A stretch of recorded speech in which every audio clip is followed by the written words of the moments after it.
So ladies and gentlemen, it's time for another highlight for today, which is, as I mentioned before, our solo insight session. Basically, this is a new session that we're just having this year, and it's a 15-minute, high-power, high-impact speaking slot, very similar to the TED format.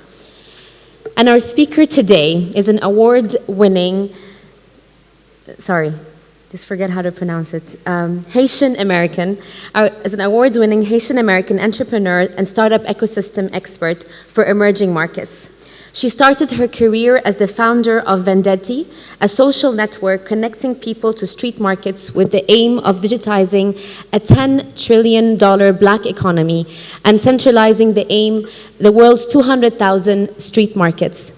Today, she is the director of the startup Grind Dubai, powered by Google, for entrepreneurs and a partner at the global startup exponential.com, which hosts the largest digital online accelerator program in the world, graduating over 1,000 companies across 190 countries a year. Today, she will talk about entrepreneurship without borders. Please join me in welcoming to the stage the partner at Global Startup Ecosystem, Ms. Souffrant Ntim. I'm going to try this again. Hello, everyone. That's much better. So thank you so much for the invitation to come here. I'm very much excited to be back in Dubai. The last time I've been in Dubai was actually a year and a half ago. And I'm very much excited to talk about a different spin and different perspective towards the conversations we were having today. Starting with the title Entrepreneurship Without Borders. Because a lot of times when we're talking about how retail as an industry is being disrupted, sometimes we look to the innovators, the startup entrepreneurs, and how they're taking a different approach to changing how we look at certain industries and landscapes, right? Now, a lot of times the traditional entrepreneur that we think of, you might think of the techies from Silicon Valley. Those are the entrepreneurs that we currently think of today, right? How many of you think of entrepreneurs as street vendors? They sell products as well. By a show of hands, how many of you in the room have actually purchased from a street vendor before in your lifetime? Raise your hand. Close to everyone in the room.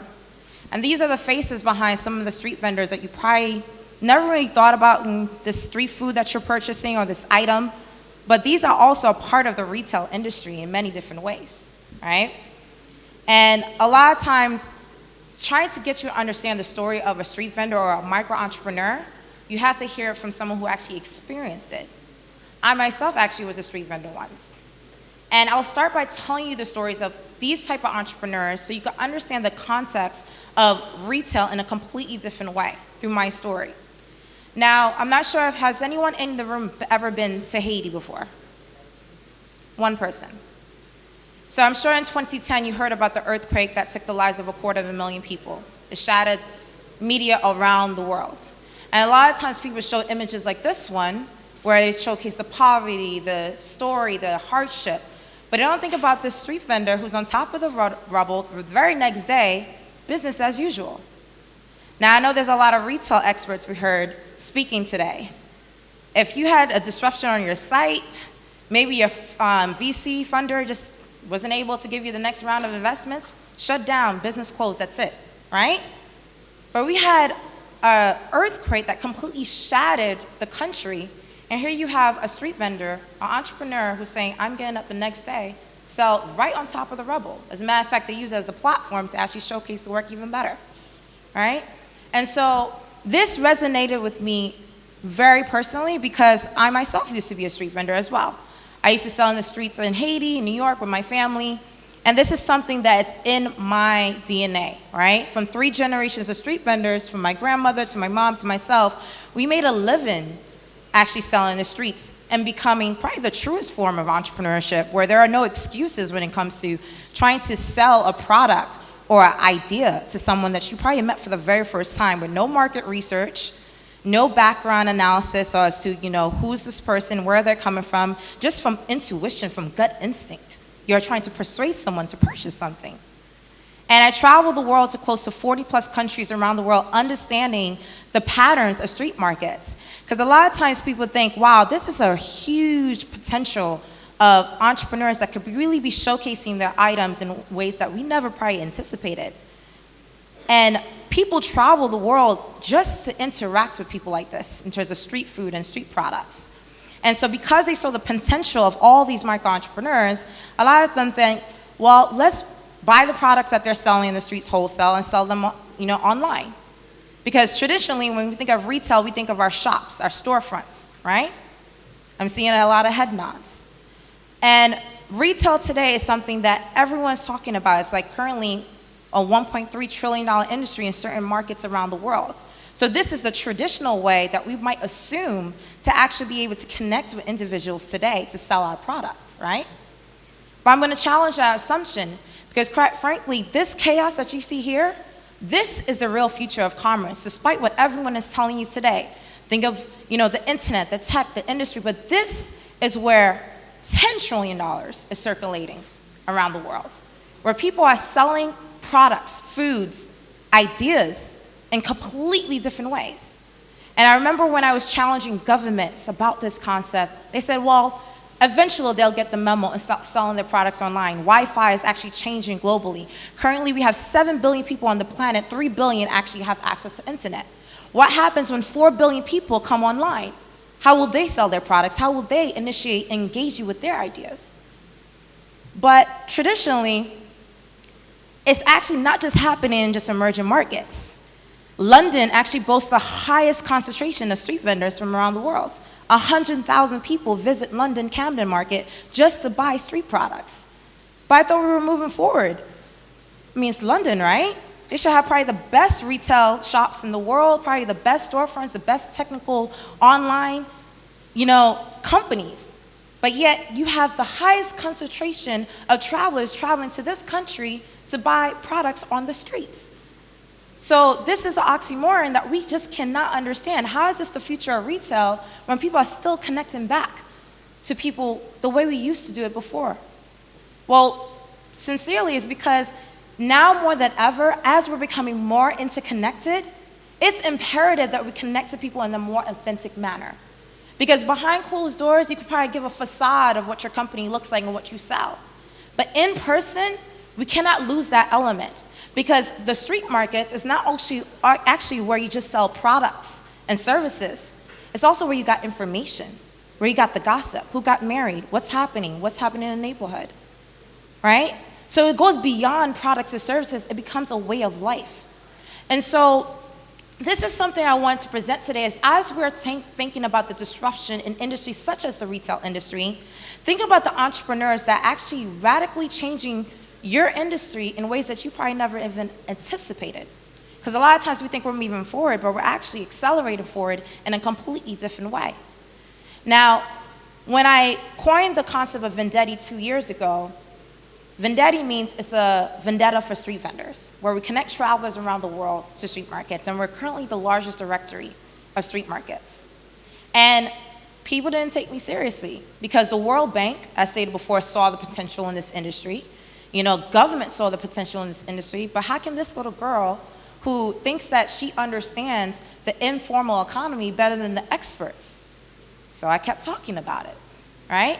And pretty soon, I was traveling to 40 countries a year talking about how street vendors actually disrupted our perception of retail and how we connect and how we exchange information. Then the politicians started to listen, and the celebrities started to listen, and they wanted to know, how do you know about this? How are you the only person that understands this off-market black economy? Where if you go to places like Nigeria, and you think the GDP is at where it is today, the data is completely false, because our data is not capturing this information. Today we talked about data and the use of data to understand the industries and the direction that it's going in. But how can you truly be informed if the data is not being captured in places where you need to know where it's happening, right? So I'd like to end by saying there are 3 things that you need to do to prepare yourself for what's to come, right? Because I know there's a lot of different apprehension in how are we going to prepare for the future of retail today, right? First thing you need to think about is being an expert. And what do I mean by being an expert?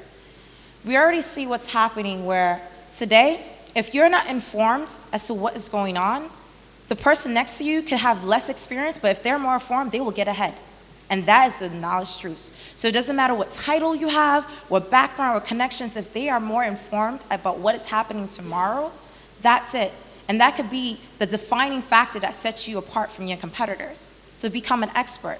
And some of the tangible ways that you could become an expert is anything from Skillshare.com, actually taking courses, right? Or Udemy or Audacity. There's now a global economy around trying to digitize how we learn. So that way you are constantly learning and being prepared for what's to come. The second thing is you need to be an engineer. Now this is very unique in the fact that now more than ever, you need to be able to create platforms in ways that you probably never anticipated would be possible. I myself actually learned how to code during my pregnancy because I realized that if I don't know how to code and understand technology at the fundamental level, how am I really going to be operating in these industries that are talking about the disruption of tech? Before, it was all just about knowing different languages maybe, right? Or being, able to market yourself in a certain way, understand digital marketing. Now people are saying you have to learn how to code. You have to know technical skills, right?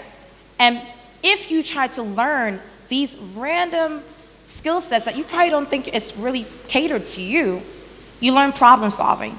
Because as entrepreneurs, that's the first thing you need to do. As influencers, that's the first thing you need to do.